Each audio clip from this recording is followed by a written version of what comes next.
دیکھیں بعض اوقات کسی شخص کا انتقال ہوتا ہے، ایک مکان چھوڑ کر گیا ہے اور بھائی کہہ رہے ہیں کہ اب ہم اس کو بیچ دیں گے تو ہم کیا کریں گے، ہم کہاں جائیں گے، بہن حصہ مانگ رہی ہے۔ اب اتنا بہت کچھ تو چھوڑا نہیں ہے ابا نے، تھوڑا سا تو ہے، اس میں بانٹ دیں گے تو آئے گا کیا ہاتھ میں؟ تو دیکھیں قرآن عظیم کو دیکھیں، اللہ کو معلوم نہیں تھا کہ اس طرح کی صورتحال ہوگی؟ معلوم تھا یا نہیں معلوم تھا؟ اللہ تعالیٰ کو معلوم نہیں ہے کیا؟ معاذ اللہ، اللہ کو ساری صورتحال معلوم ہے کہ کس کے ساتھ کیا ہونا ہے، کون کیا چھوڑ کر جائے گا، کون کتنی چیزوں کا وارث بنے گا، کوئی بالکل نہیں بنے گا، کوئی بہت زیادہ مال کا وارث، سب معلوم ہے یا نہیں معلوم؟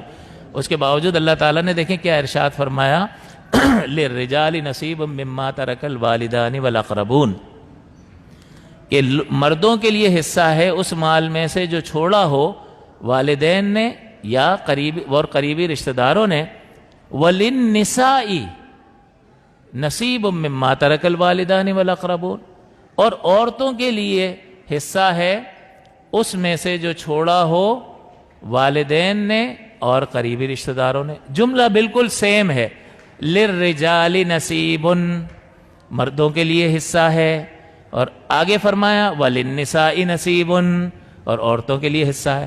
اب عورتوں کا حصہ کون ختم کر سکتا ہے جو خالق کائنات نے بیان کر دیا اپنی نفسانی خواہش کو پورا کرنے کے لیے کہ بھئی مجھے مال مل جائے، اور پھر یہ جملہ کہ بھئی اتنا تو چھوڑا ہے ہی کیا، ہاتھ میں کیا آئے گا، اور آج کل مکانوں کی قیمتیں دیکھو ہم کیا کریں گے وغیرہ وغیرہ۔ تو بھائی اگر والد صاحب چھوڑ کر نہ جاتے تو آپ کیا کرتے؟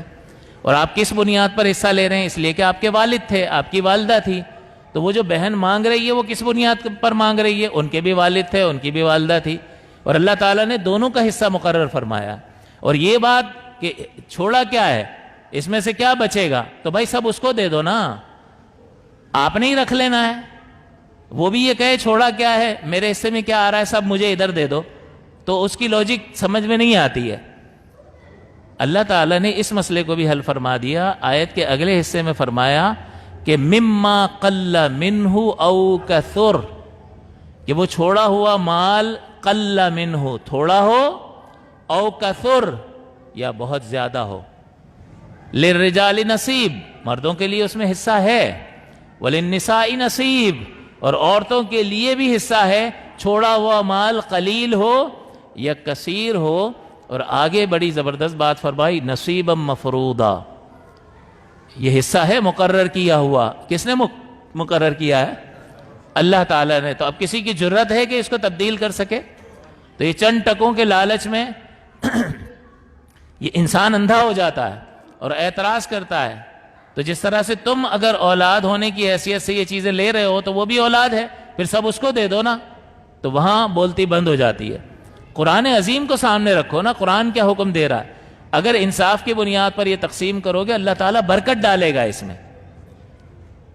اور اگر یہ ابھی چھین لوگے حقوق العباد میں مبتلا ہو جاؤ گے، آخرت میں کیا جواب دو گے؟ یہ گھر اپنے وارثوں کے لیے چھوڑ کر چلے جاؤ گے، پھر انہوں نے بھی نہیں دینا ہے۔ حالانکہ اگر باپ نے قبضہ کر لیا تھا اپنی بہن کی جائیداد پر جو اب بچوں کی پھوپھی ہے، تو یہ نہیں ہے کہ بھئی باپ جانے اور پھوپھی جانے، ان پر لازم ہے کہ اس مکان میں میری پھوپھی کا حصہ تھا، لہٰذا ان پر لازم ہے کہ وہ دیں۔ کیونکہ اعلیٰ حضرت امام اہل سنت سے سوال ہوا کہ اگر کوئی شخص مال حرام اپنے طریقے میں چھوڑ کر مرا ہے تو وارث کے لیے اس میں کیا حکم ہوگا؟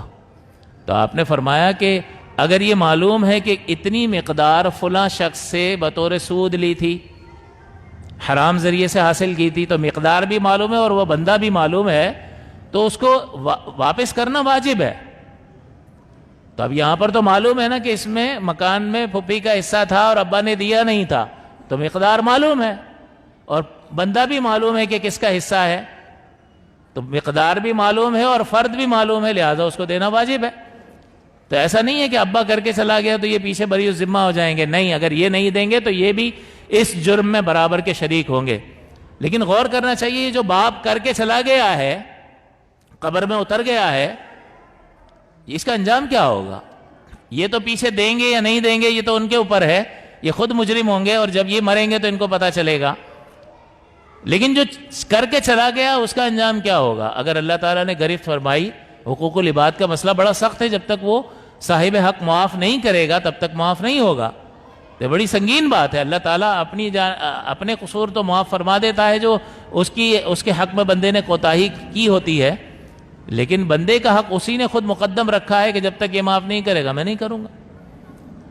تو اب سوچنے کی بات یہ ہے کہ اللہ فرما رہا ہے کہ عورتوں کا بھی حصہ ہے، مردوں کا بھی حصہ ہے، چاہے مال تھوڑا ہو یا زیادہ ہو، نصیبا مفروضا، یہ مقرر کیا ہوا ہے اللہ تعالیٰ کی طرف سے. لہٰذا ہمیں اس چیز پر غور کرنا چاہیے.